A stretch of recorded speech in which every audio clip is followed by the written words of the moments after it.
મન વગરના કે મનવાળા પંચેન્દ્રિયોને કેટલા પ્રાણો હોય છે તેની વિગત દર્શાવતી શ્રી જીવ વિચાર ગાથા નંબર 43।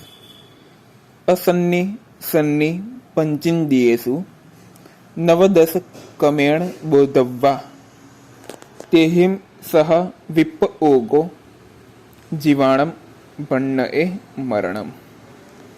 ગાથાના શબ્દાર્થ જાણીએ।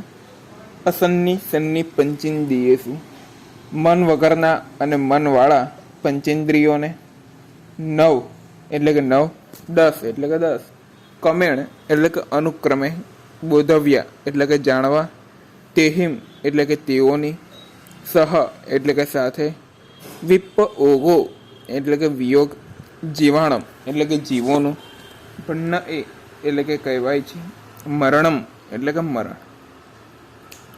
ગાથાનો ગાથાર્થ જાણીએ તો મન વગરના અને મનવાળા પંચેન્દ્રિય જીવોને અનુક્રમે 9 અને 10 પ્રાણો જાણવા, તેઓની સાથેનો વિયોગ જ જીવોનું મરણ કહેવાય છે।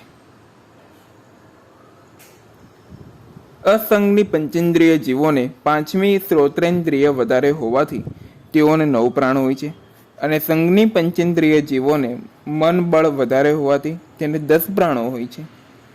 દુનિયામાં અમુક જીવ મરી ગયો એવું કહેવાય છે, તેનો વાસ્તવિક શું અર્થ છે તે ગાથાના પાછલા અડધા ભાગમાં સમજાવેલ છે।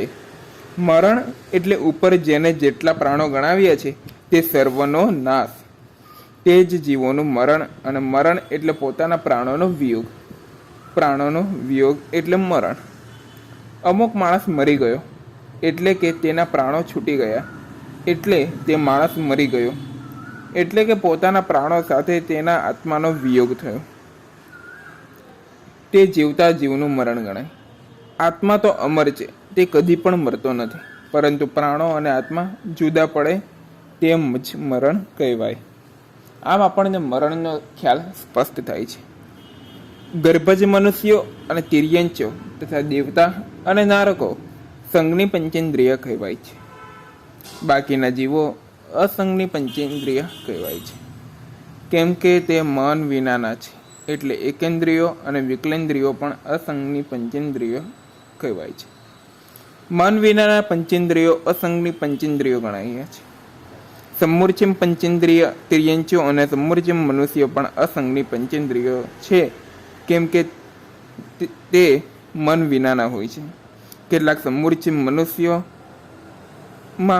વચન બળ નથી હોતું, એથી 8 પ્રાણ હોય છે, અને શ્વાસોશ્વાસ પર્યાપ્તિ પૂરી કરતા પહેલા મરી જાય છે, તેને 7 પ્રાણો હોય છે। આટલી અહીં વિશેષતા સમજવા જેવી છે।